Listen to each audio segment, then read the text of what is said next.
Well, hey everyone, this is Dave Dubeau with another episode of the Property Profits Real Estate Podcast. Today I've got a very experienced real estate entrepreneur, Mr. Scott Zandbergen, all the way from beautiful Georgetown, Ontario. How are you doing today, Scott? I'm doing great. I'm happy to be here. Thanks for having me. Well, it's my pleasure as well. And today we're going to be talking about how to double down with duplexes, which I'm very, very curious. I love the I don't know. I can't remember if that's assonance or alliteration. I go with alliteration. Alliteration. I think you're right. Love it. Doubling down with duplexes. But before we dive into that, Scott, why don't you just tell the listeners a little bit about yourself, your background, how you got into this whole crazy world of real estate investing? Sure. Well, I'm an Ontario guy, as you said, Georgetown, which is in the Greater Toronto area.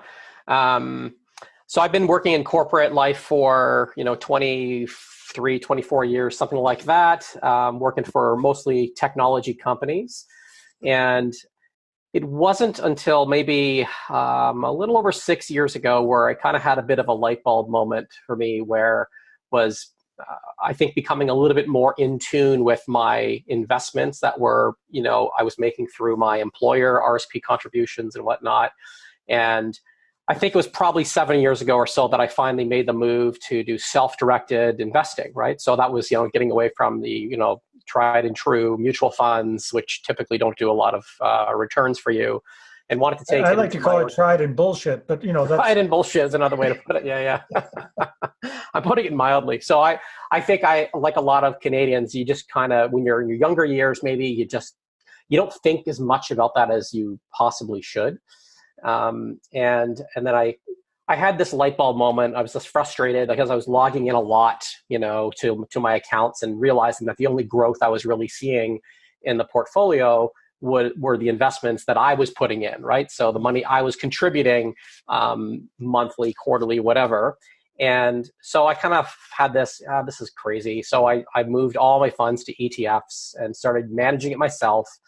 And that was just the beginning for me, because that's where I realized I started educating myself and reading blogs, and then I thought, there's more to this than maybe even I've uncovered. And then so I started, looking into real estate, because that was just something that was always on my mind too, and always had a bit of a fascination with it. And I think because before the time I turned 40, I bought and sold 6 houses, like primary residences, right? So, and you see the results of that, right? When you're living in a house 3 years especially later. In Toronto. Yeah. In Toronto, yes. Yeah. And actually, for 6 of my years, I lived in Vancouver and bought 2 houses and, did really well on those. And so these were all primary residences.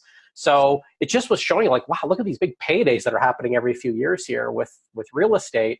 And so that was in the back of my mind. And I knew there was something else there. And then one evening, probably in 2012 or 2013, I just started going deep into Google and researching what are people doing with investment properties. Should I buy a vacation property and rent it out, short-term rentals? Should I get into longer term? And that just got me down this path, right? Reading, watching videos. And then, I think a lot of people have had similar experiences that once you start, it's like you just can't turn it off. So. Well, similar experiences, probably not. I mean, technology's changed so much, Scott. My initial foray into this was late night infomercials, binders and CDs of stuff. That was my initial foray. So, it has changed a little bit. Interesting. I want to go off on a tangent, which I warned you we probably would. You're a tech guy, so I find this fascinating. It sounds like you're a very analytical kind of person too. Mm-hmm. Right? Would you consider yourself a detailed, focused kind of guy? I can get lost in detail sometimes. Okay. I like process. I like to be thorough. Absolutely, yes. Sounds like it. I could just pick that up from talking with you. So this is what's interesting me. You come from a tech background.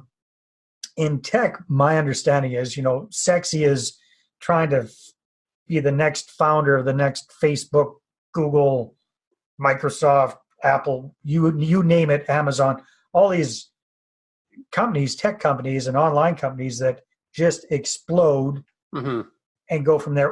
Why, or what did that ever tempt you? And if so, how did you transition from that focus to, hey, real estate is really where I really want to primarily focus? Mm-hmm.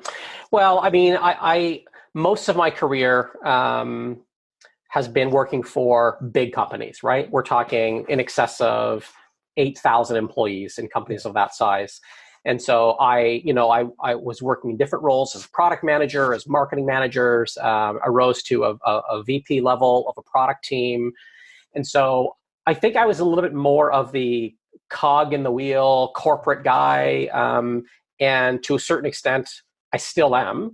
But we can go down that path in a bit if we want. But what I was going to say was for 4 of my years in corporate life, I worked for a startup, and that's where I think I saw the entrepreneurial spirit kind of awaken, if you will. That where there's like you trade salary in lieu for some stock and things like that, and you feel a lot more ownership of what you're doing. I was an early employee in a company that did really well in the long run. And then that gave me this motivation, I think, to look for something that I can take ownership of.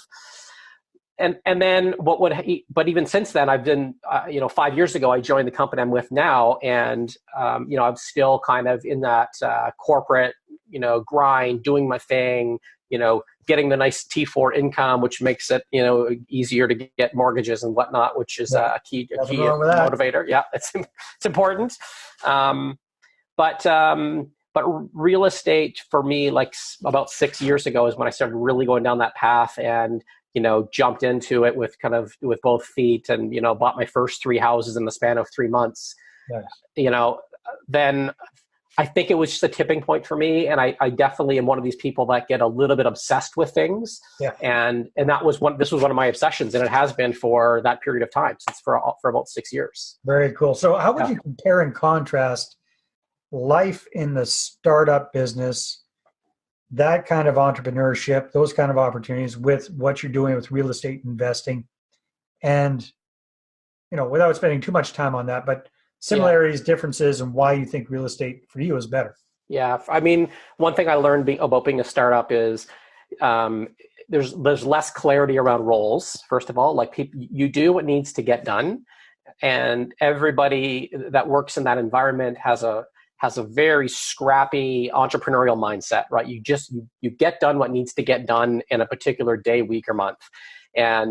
And the other thing I think that has really translated well for me in the real estate world is a lot of testing and learning. So always using a learning mindset to try different approaches, different strategies, ways that I write ads to attract tenants to my properties. I'm always tweaking, and I'm always trying different process tweaks, different ways to screen my funnel when people are coming in. I learned that from being in a startup, for sure. And it was a book that left an impression on me. It was called The Lean Startup by Eric Ries, was the author, and really spoke to that whole, tweak the smallest things, measure, learn, what is that doing? And for me, that's now as a good example is the way I write ads for a rental property. If I put it on Facebook Marketplace or Kijiji, I will do things like try, all caps in the first couple letters of the ad. Then I'll try lowercase. I will try different adjectives, and I'm always seeing what's driving the traffic to the site, right? And so I'm making little notes to myself, and it's all a learning process, right? I think the startup journey really instilled that in me. Nice. Yeah. All right, now let's dive into the meat of the whole conversation, which is, what the heck do you mean by doubling down with duplexes? Tell us a little bit about your focus when it comes to properties. What's your strategy? Yeah. Why you like that strategy? And I learned pretty quickly. So my first 3 that I bought were single family homes, and that was a little over 5 years ago. And interestingly enough, today happens to be a day that we sold one of those original 5 houses. Actually, our very, very first one that we bought, we sold it today. Nice. So that's kind of cool. 5 years later, you see, I don't know, in this case, like $189,000 paycheck. So it shows up in your bank account. And so this is the learning, right? Like if I'd known that 20 years ago, that this is the way it works, I would have started a lot earlier. But anyways, 3 single family homes. And what I learned was that those were easy to set up, easy to manage, but they didn't really cash flow for me, right? So because of the rents you can get and the price of the houses and all that. They were just barely scraping by. Yeah. But the appreciation, killer. So that was awesome. But since then, I had shifted my strategy to buying bungalows, so single family homes that we can convert into a duplex. So we put a legal secondary suite in the basement, which is a pretty common strategy now, certainly in this area around Ontario. And in the last year or so, I've done 5 like this now, right? So buying a classic 1955 all brick bungalow, nice 1,000 or 1,100 square foot footprint, and then, we make sure that the basement meets the requirements, the ceiling heights are right, and all of that. And then we go in with the team and we build a nice 3-bedroom suite down there. And, that typically takes us anywhere between 3 to 4 to up to 5 months, maybe, depending on how much work we got to do modernizing the top floor. Right. And then we rent it out, get great rents. So in the market that I'm focused on in the last year has been the Niagara region. And, we're seeing rents of about $1,700 for the top floor, about $1,500 for the bottom floor, right, plus utilities. And so these things, after they're fully rented, are cash flowing a minimum of $1,000 a month, and are fairly low maintenance, right? Because we've put the effort into renovating them up to the right standards. We're getting rid of all the galvanized plumbing. We're getting rid of old electrical. We're screwing down the squeaky floors on the top floor, putting in new luxury vinyl plank, that kind of stuff. In some cases, we might have to do windows or whatever, right? But the end result is we've got a property that's fairly current now. There's not going to be too many curveballs thrown at us because we generally have to replace the furnace and the AC and the roof, depending on the age. So there's all these things that factor in, but it's not like it's a house from 1922 that who knows what's going to happen. We feel pretty good about the workmanship and the quality of what the build is, right? So the duplex strategy has been working really well for us. And then when the project is done, we do the refinance on it. We pull out some of the cash if we can, because we're doing the forced appreciation by putting in that suite, by doing some work. We're lifting the value of the house. We get the appraisal done again, and then we're refinancing it. So obviously, people are referring to this as the BRRRR method these days: buy, renovate, rent, refinance, repeat. Right. So that's a strategy that I love, and I've just been rolling with it. So I've got like four that are kind of in various phases of the construction right now, and it seems to be I've gotten to this point where it's almost like cookie cutter in a way. You kind of know what you're looking for. I know the neighborhood I like. I know the price point I want to buy in. I've got the teams in place, and then we're off to the races. Well, you must have a number of teams in place if you're doing 4 of these at one time. So are you at the stage now where you've got your own crews, or are you subcontracting? You got a general contractor? How do you do it? So I've got a general contractor team that I'm working with out in the Niagara region, and they've been growing as well, right? So I've probably become one of their bigger clients in the last year or so, but I'm not the only one. So that team has been scaling to meet the demand. There's been a growing interest in that market, and there's other investors that are doing similar strategies. There's a lot to go around, as I'm not worried too much about having to compete with fellow investors, because as I keep finding, there's a real lack of good quality rental units in that market. So it's I think as long as we're delivering the right product, we are always finding good tenants that want to pay the prices that we're asking. So anyways, just to go back to it though, the contracting team has been great. Like they've been scaling as well, right? So that they've got, I don't know, at any given time, they might have 8 projects that they're working on, and they're going from house to house to house, framing one day, drywalling another day, HVAC, whatever it is. And so they're moving around, and I'm not very hands-on in that area. I keep in close touch with my general contractor, but I think you have to have a strong level of trust with who you're working with. And because I've done several now where they've been home runs, I feel a lot more confident that going forward I don't stress over it maybe as much as I did the first few that I did. Very cool. So Scott, are you self-financing all your deals? You're working with investor partners? How do you Bit of get both. Bit of both. Yep. So I've self-financed a lot. So again, going back to having a good corporate job helps that, right? You have annual bonuses and all those kinds of things that really helps. And having a strong T4 helps me get financing. I have done a couple of joint ventures now. So I just wrapped up one project, which we just finished the full duplex on. And we have a joint venture on that one, a partner that financed it and put in the cash. So I think, like a lot of investors, that is the path I will have to go down further now as time goes on for me to continue to scale, because my cash and my financing capabilities are not unlimited. Mm-hmm. So that's going to be a bigger focus for me going forward. So the good news is that I've had several folks in my kind of immediate network or my circle that have been kind of knocking on my door and interested and want to learn more. So I've been selectively sharing on social media, and that creates a little bit of interest, I think, from the audience. So I haven't had to tap into the joint ventures too much yet, but that will be my next phase of growth. Very, very cool. Yeah. All right. So we're blasting through the interview very, very quickly, as I mentioned. So just as we're kind of wrapping up here, Scott, you've done a lot in a fairly short period of time.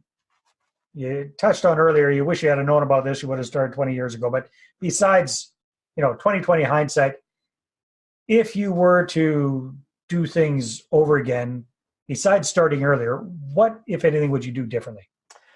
Yeah, I think I certainly fell into the trap early on of consuming content, listening to podcasts, reading books, and it definitely falls into the starting earlier thing. But it's I think once I decided I was going to do it, I still took too long, right, before I took that first initial step. I think I didn't take that first action to get approved and start hunting or whatever. And so my advice to people, like I mentor some people informally, younger folks on this now, and I always say, like, just do it. Like, take that first step, because I promise you, the world will not set on fire if you try this. Like, it's not rocket science. It's not super easy, but it's not rocket science either. There's some sweat equity you're going to put into this, but you just got to do it, right? Like, and I think that for me, when I did it, not easy. Is that what you agree with? Yeah, I think that's what it is, right? And so, like, that's because, like, so now I look back and I look at the past couple of years. I mean, I'm just like, I feel so confident when my realtor calls me up and says, I got another one. This looks like it's going to meet your model. Nice. I mean, I'll put an offer on it without even seeing it, and I feel totally comfortable doing that now, right? Because I've learned that way. And so that would be, I just wish I was a little more bold, I think, in the earlier years. Fair enough. Mm-hmm. Scott, this has been a lot of fun. I appreciate you sharing your experience and your journey with us. If people are interested in finding out more about you, what should they do? Well, I think if you want to follow my journey, I tend to put most of my real estate fun on Instagram, which is S Zandbergen. I guess you can probably put that in the show notes. So on Instagram, you can also connect with me on Facebook, which is just search for my name, Scott Zandbergen. And then I have a website, which is my scottzandbergen.com, where you can reach out, and my contact information is all there as well. So yeah, love to talk to people. Always interested to share stories and see how we can work together on various things. So awesome. Sounds good. Thank you very much, Scott. Thanks for having me. My pleasure. All right, everybody, take care, and we'll see you on the next episode. Bye-bye. Well, thanks very much for checking out the Property Profits podcast. If you like what we're doing here, please head on over to iTunes, subscribe, rate us, and leave us a review. Be very, very much appreciated. And if you're looking to create a regular flow of inbound investor inquiries about your real estate deals, then I invite you to attend one of my upcoming live online demonstrations. And you can check that out at investorattractiondemo.com. Take care.